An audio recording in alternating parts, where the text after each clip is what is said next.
Welcome to Mediocre Main Character. Today I'm continuing the Darcy saga of matches and matrimony. Now we ask for advice. I want to be told whether I ought or ought not to make our acquaintances in general understand Wikipe's character. Yes, expose Wikipe. There you are. Oh, Lady Lucas. Please. Your coy remarks and your matchmaking. I need a break. It's been a lot of drama. You turned me down, and now I must hear how you fared. Did you discover any new beaux?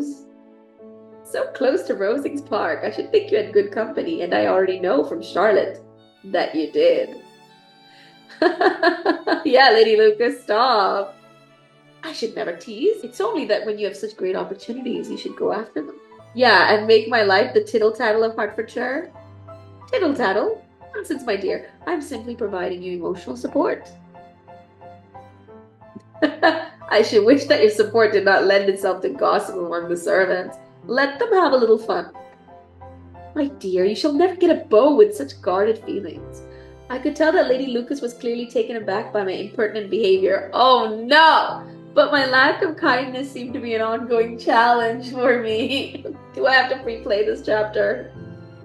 Oh no! Lady Lucas doesn't like us after all. After all. Oh, after everything we've been through. No matter, I shall leave you with your thoughts. I have only come to ask Jane to the North Country, as I think there's at least one of you who's still courting good company. Wait, what? Yeah.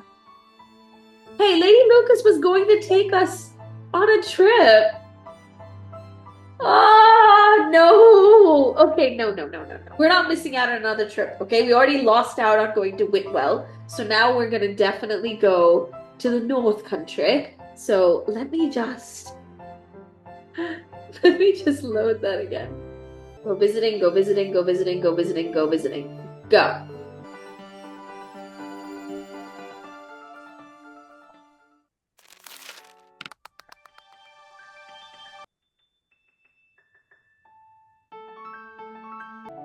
I'm still not kind enough. Fine. All right, we need to be kinder for sure. So let's go visiting, go visiting, go visiting, rest, and then study the arts because we need talent.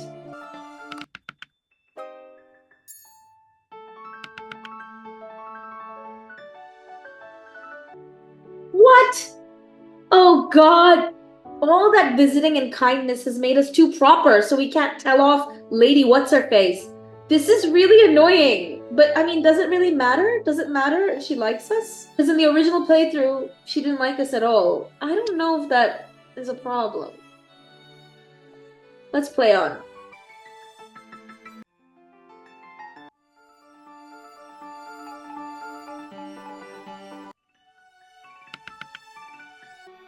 Oh my God. We didn't practice enough.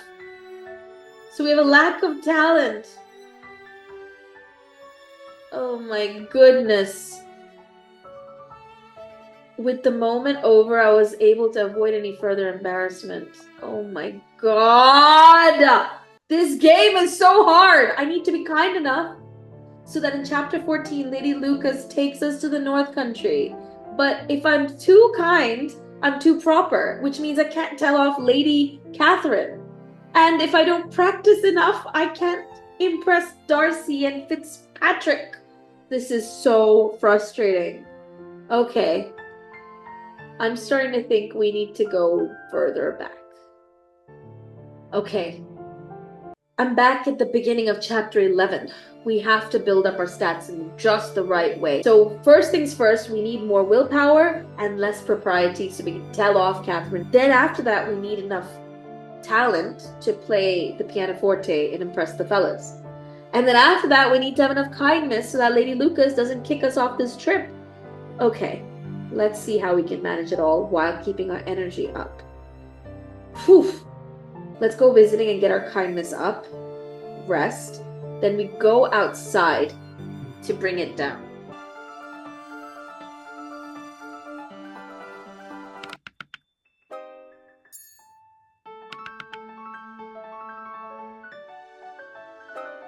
Oh, thank God. Okay, we have enough willpower for me to tell her to shut up.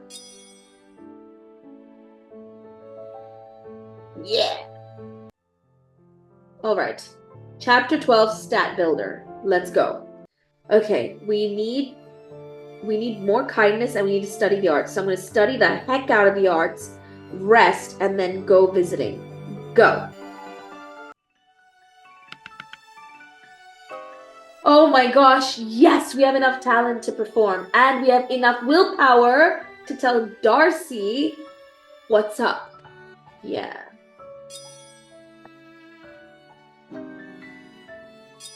I swear each of these questions would be unaskable without willpower. Damn! Okay. Chapter 13. Let's go. Alright. I think we need more kindness as well. Less propriety, please. So let's go visiting, let's rest, and then go outside. Yeah. Chapter 14. Ha! Come on, stats. Oh my gosh, look at the way I powered through everything. 100% willpower, 100% wit, 68 talent, 54 kindness. Cool. So we're gonna go visiting some more, rest, and then we're gonna get rid of the propriety. Go.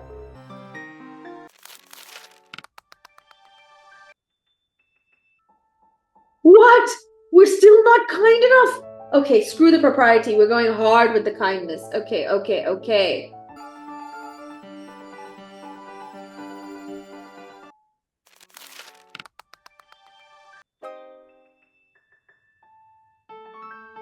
Hallelujah! After multiple attempts, I finally got just the right balance. Let me show you the balance. So we have 92% willpower, 100% wit, 64 talent, 96 kindness, and we're very, very proper. I need to get rid of that for the next chapter because it doesn't sit well with me to be so proper. I'm exhausted. All right. Side note, I can't imagine bathing as much as you do. Doesn't it irritate the skin? Ew! I'm gonna say that Charlotte was good company enough. I did enjoy the good company of Charlotte. Naughty girl, you know of whom I speak. Mr. Darcy and Colonel Fitzwilliam called on you, I hear. Oh, hold on, his name is Colonel Fitzwilliam. So, Fitzwilliam Darcy's cousin's name is Fitzwilliam? Like, I know in the past you have not been partial to Mr. Darcy, but surely his calling on you would show his inclinations towards you. Little do you know, Lady Lucas. Like, good on our character for not announcing to the world that he proposed to us. I should not think Mr. Darcy thinks highly of me at present. Well, how about the Colonel? Oh yeah, there was a moment where Fitzwilliam, what's his name? Damn, I just said it, didn't I? Fitzwilliam, yeah, Fitzwilliam. Colonel Fitzwilliam kind of looked at us and said, "Oh, if only," but we didn't pursue that. I certainly wasn't telling Lady Lucas the whole truth of that matter, but of course my concealment was entirely due to it being Lady Lucas who had asked. Yeah, nonetheless, Lady Lucas did not seem displeased. Oh, that's nice. We worked really hard to get you to like us, okay, Lady Lucas? Well, we shall have to see what we can do to put you in the path of other rich men. I'm here to invite you to tour the North Country with me. Yeah, hell no am I letting Jane go on her own. I am... Oh, wait. It doesn't say leave Jane to go touring. That's what I read initially. No, I'm not gonna leave Jane at home while she's pining over Bingley and having a good old time with Lady Lucas. But at the same time, I want to go. Lady Lucas always brings the fun. Okay, what happens if we stay at home?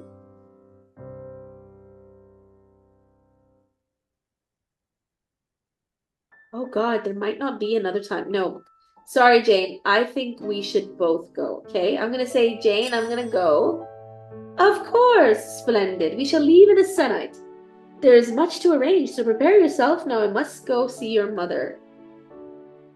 Oh, but Jane! Oh, I hate this option. Either we stay at home with Jane and then we miss out on adventure, or we go without her. Why can't she just come with us? Yeah, it'll be fun for sure, but Jane... Oh, hi, Lady Anne. You're not invited.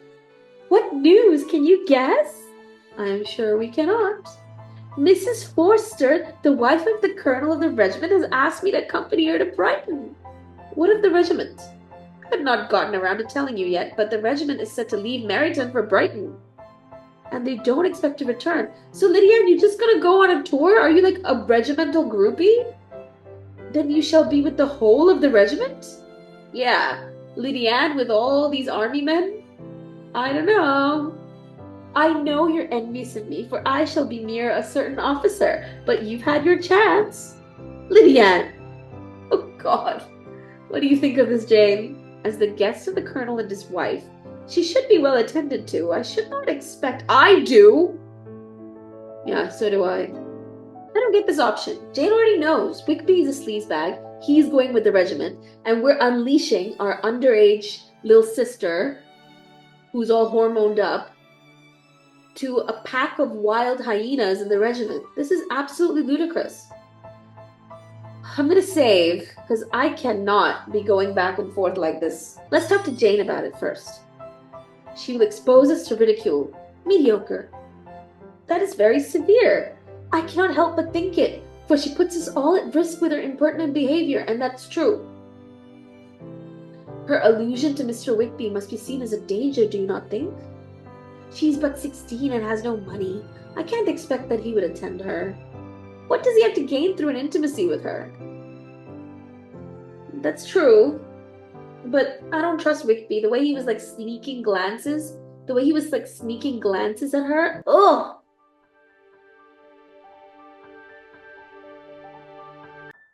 No, wait. I want to know what would happen if we talk to Dad. Maybe Dad will put an end to this crap. Father, I should like to speak to you about Lydia. I do not believe she's yet of age to accept such an invite. Oh, Mr. Bennet, you have 5 daughters, and you're from that time. Can you not have more control over your women? I never thought I'd say that. I never thought I'd say that. But listen, it's not about being a woman. It's about discipline and being a parent. I think if I had 5 kids, regardless of their gender, I would be really hesitant, especially if one of the kids is flighty and hormonal.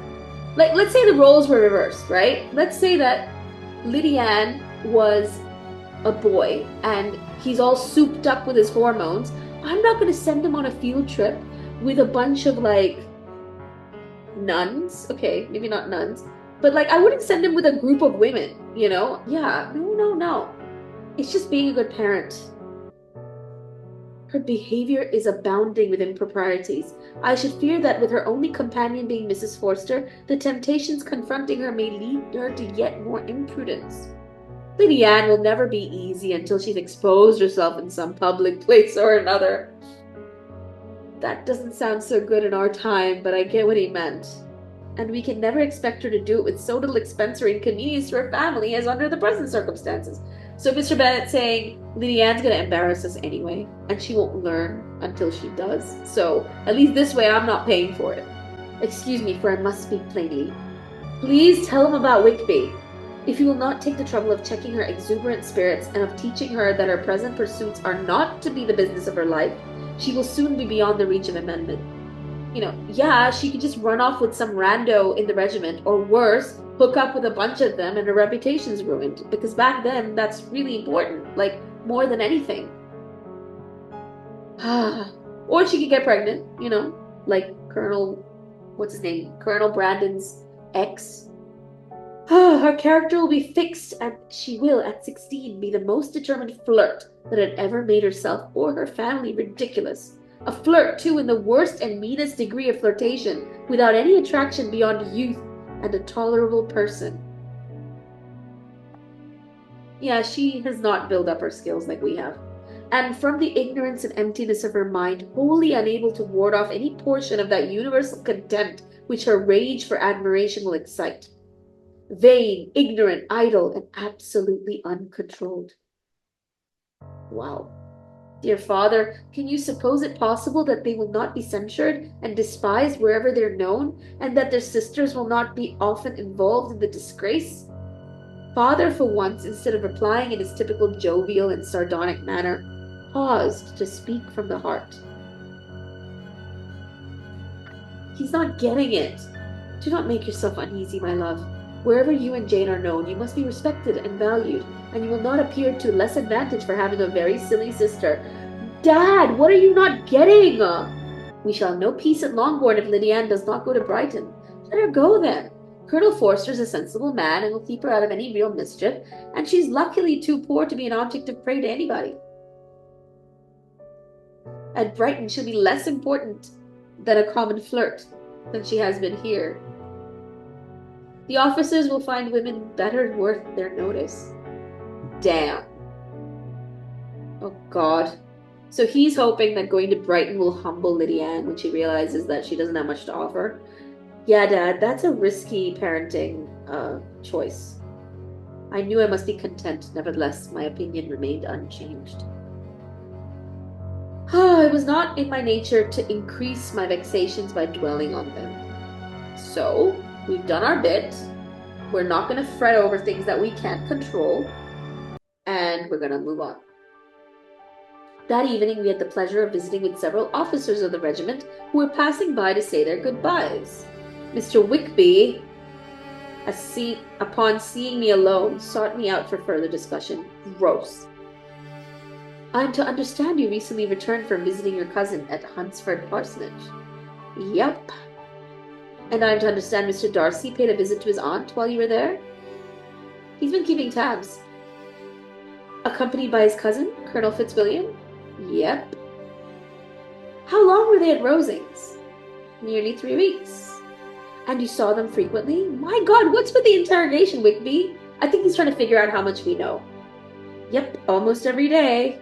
The Colonel's manners are very different from those of his cousin. Yes, very different. But I think Mr. Darcy improves upon acquaintance. Oh, Wickby shook.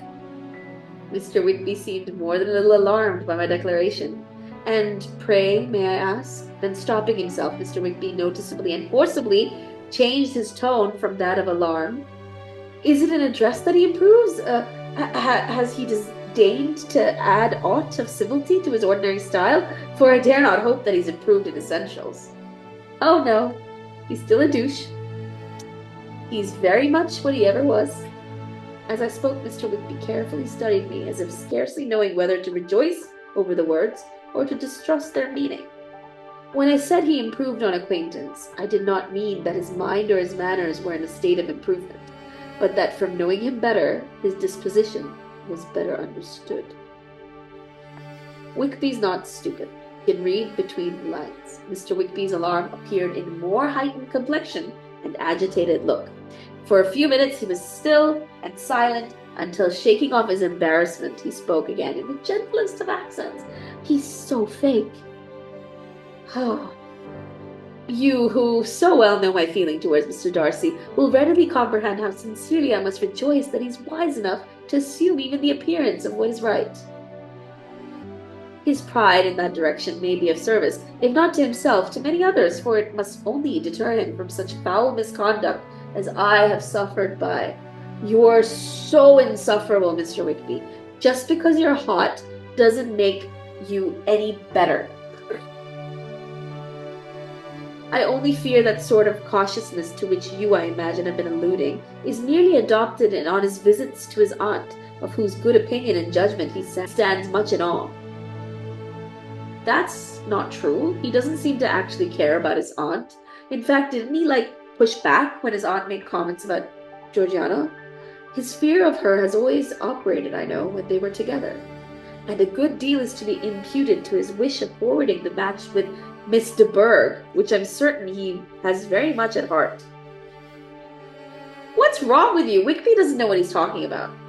I could not help but smile at this, and seeing that he wanted to engage me on the old subject of his grievances, but in being in no humor to indulge him, I took the opportunity to end the conversation. Yeah, we're on to you, Wickby. You're just a victim. You just cry all day, and you have nothing of substance. We parted at last with mutual civility, and possibly a mutual desire of never meeting again. Bye! And now I'm dying to see what Wickby thinks of us. Haha. Oh my God, look at this! I've never seen this face. While Mr. Wigby has a most arousing look of goodness to his countenance, it would appear that his appearance of goodness is all the goodness he possesses. His background is full of improprieties of a most immoral and selfish nature. I was very disappointed to learn of his background from Mr. Darcy, and my own misjudgment. Yep. Oh wow, the description for Mr. Darcy's changed. My initial observations of Mr. Darcy seem to have proved incorrect. Indeed, he has no improper pride. He is perfectly amiable. Though his manner had made me initially critical of him, his actions, which he hides from the world, have made me critical only of my own foolish judgment. Chapter 15. Let's go. Close to the end. Close to the end. Oh gosh, we are tired. We need rest, baby. Maybe more than that. No, I think that's fine. What else do we want to improve? I think we can drive down our propriety a little bit. Let's go outside a bit. And maybe build up our talents?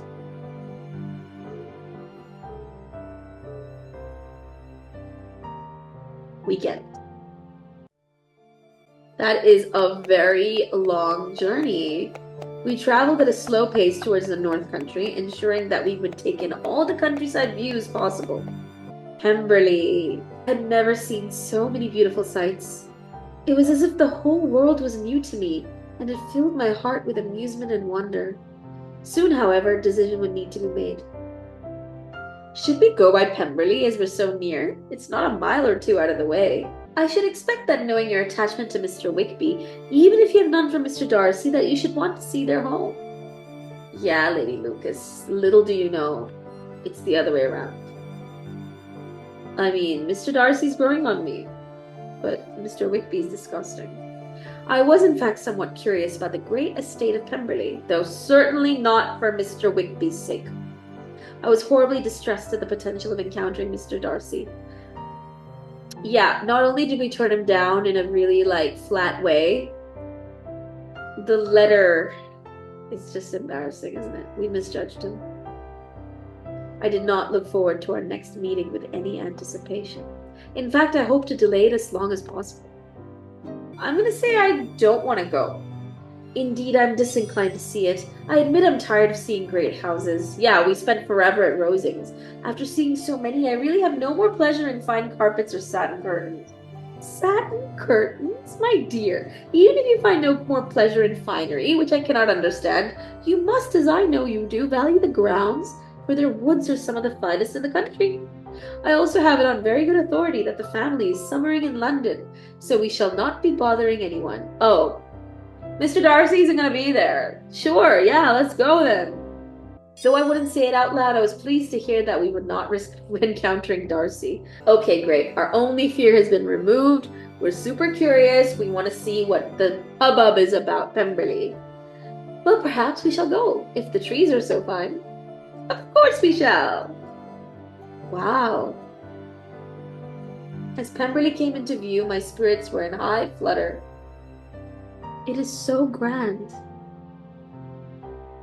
The park was very large and contained a great variety of ground. We entered it in one of its lowest points and drove for some time through a beautiful wood stretching over a wide extent. I've actually been to the building that inspired Jane Austen to write Pemberley. It's in Derbyshire, in the Midlands, and it is beautiful. Pemberley House was a large, handsome stone building, standing well on rising ground, and was backed by a ridge of high woody hills, and in front a stream of some natural importance was swelled into a greater, but without any artificial appearance. Its banks were neither formal nor falsely adorned. It was altogether delightful to see. I could not think I'd ever seen a place for which nature had done more, or where natural beauty had been so little counteracted by an awkward taste. Okay, I think the beauty of the place is getting to our head a bit. In that moment of admiration, I felt that to be mistress of Pemberley might be something amazing. It was curious to think now that such an offer had been made and rejected. Lady Lucas and I were quite enjoying a walk through the grounds when, in shock, I found myself face to face with Mr. Darcy. He absolutely started, and for a moment seemed immovable from surprise. Yeah, we just showed up at his house after rejecting him. Oh my god. But shortly recovering himself, he began to speak. I'm glad to see you. Have you been here long? No, not long at all. And where did you weather the night? We stayed in Derbyshire. And you went there directly from Longbourn? Yes. Why do men in this game interrogate us? Your family was well when you left. Yes, thank you. And so you went directly to Derbyshire? Yes, indeed. This is so awkward. And that's where you stayed? Yes, at Lambton. I see.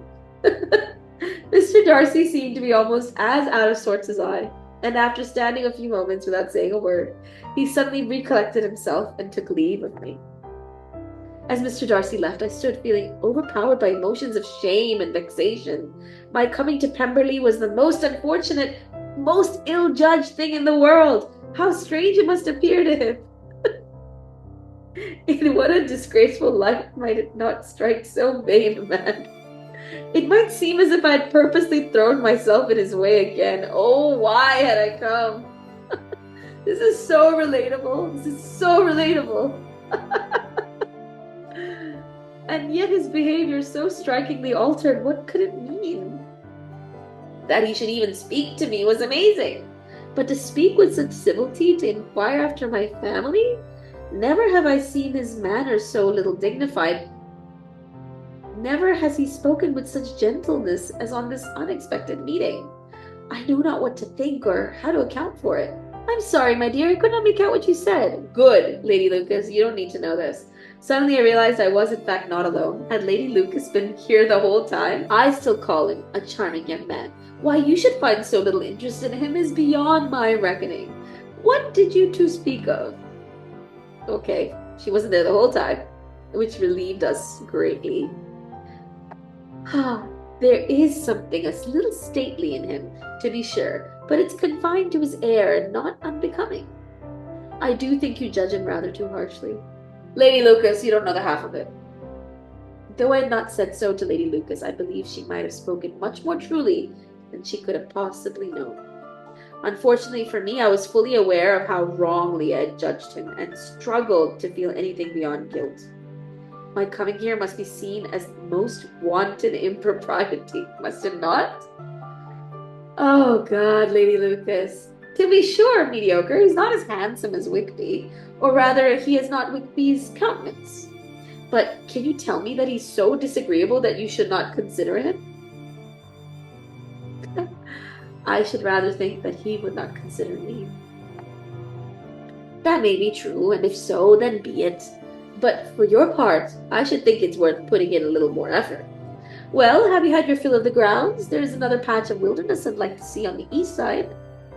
I knew not whether I dared stay and chance another encounter, though I did not believe that Mr. Darcy would wish to purposely speak to me further, so perhaps the risk was not so great. Yeah, let's just finish the tour. Perhaps we should walk just a little further. After all, who can tell when we might ever again have the chance? That's just what I think, dear. We walked on, entering on a beautiful walk by the side of the water. It seemed that every step was bringing forward a nobler fall of ground, or a finer reach of the woods to which we were approaching. However, my thoughts remained fixed on Pemberley House and Mr. Darcy. I longed to know what was passing in his mind, in what manner he thought of me, and whether, in defiance of everything, I was still dearer to him. Why do you care, girlie? I think we're starting to really admire him and respect him, and that was missing before. Perhaps he'd been civil only because he felt himself at ease, yet there had been something in his voice which was not at ease.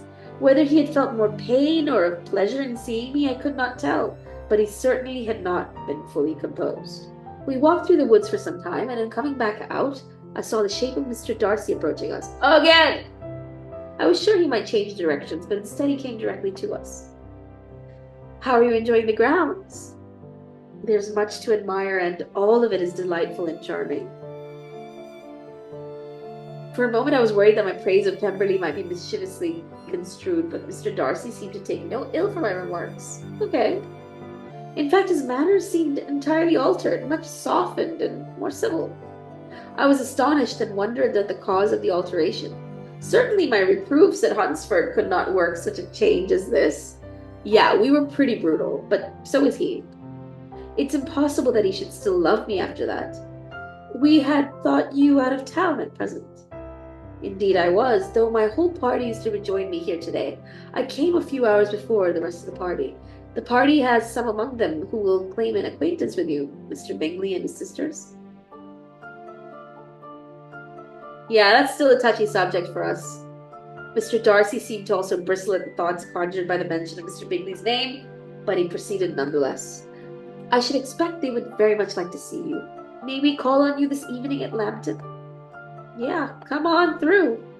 Though visiting a visiting acquaintance was nothing more than customary, I enjoyed believing that the immediacy of the meeting showed some further inclination. Why do we want further inclination? I'm certainly intrigued by a desire to come and see us. Oh, Lady Lucas, I can in no account explain it, unless there's some partiality towards you, my dear. Your intrigues are entirely fabricated, I assure you. Liar. Oh, Miss Bennet, it's good to see you again. Bro, you just snuck up on us. Lady Lucas? Oh, Lady Lucas is leaving us alone. Mr. Bingley's also with me. Shall I call him in? Yes. Miss Mediocre Bennet, how good to see you. You as well. How has your journey been? Is your family well? Well, we know who he's asking about. Yes, sir, quite. That's very good to hear. It's been a long time since he had the pleasure of seeing you last. It's above 2 months. We have not met since the 26th of November when we were all dancing together at Netherfield. He remembers the date. I was impressed with his keen memory and felt to attribute it to his fond remembrance of the dance. His regard for Jane had clearly not been fully eliminated by Mr. Darcy and the Bingley sisters. Are both your sisters still at home? The remark to anyone else might have seemed perfectly natural, but there was a look and a manner which gave them meaning. He wondered about Jane. Lydianne has gone to Brighton to stay at Mrs. Forster as the regiment has been stationed up north. Jane remains at home. Is she in good health? Yes. It was good to see Mr. Bingley so inquisitive about Jane. I could not help feeling that perhaps their relationship still had much ahead of it. After conversing with the two of them for about half an hour, they took their leave to return to Mr. Bingley's sisters, who, due to fatigue from the journey, had stayed at home. I look forward to speaking further. I have many inquiries to make after all our Hertfordshire friends. I'm so happy for Jane and Bingley. Throughout the whole time we visited, Mr. Darcy acted with such a different comportment from what I'd come to expect from him that my astonishment only grew. Whatever the cause of the improvement of his manners, the change had at least outlived our first meeting. How was it? No, wait, I have something to say first. For I have been told by my acquaintance more about your Mr. Whitby. It seems he's not held in much estimation in Derbyshire as when he quitted. He left many debts behind him, which I understand Mr. Darcy was forced to discharge. What do you say to that?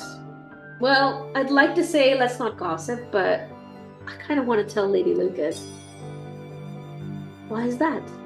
Instantly I realized I'd not only been rather unkind, but had also nearly brought to light a story I'd been given in the strictest of confidences. I just believe that anyone with such an expression of goodness must be hiding something. Okay, Lady Lucas thinks we're a weirdo. Let's go back and just say, hey, let's not gossip, Lady Lucas. Yeah, at least she's agreeing with us. Take care to learn about the men you court. Yes. Though hearing rumors and tales from people who cannot vouch for their veracity is perhaps not the best way to go about it. Rumors tend to be true. Wow, what a wonderful week of intrigue. Interesting intrigue. Oh, this is turning out to be a really long playthrough, so I'm going to actually stop here and continue next time. So thanks for watching if you did, and stay tuned for more Darcy escapades.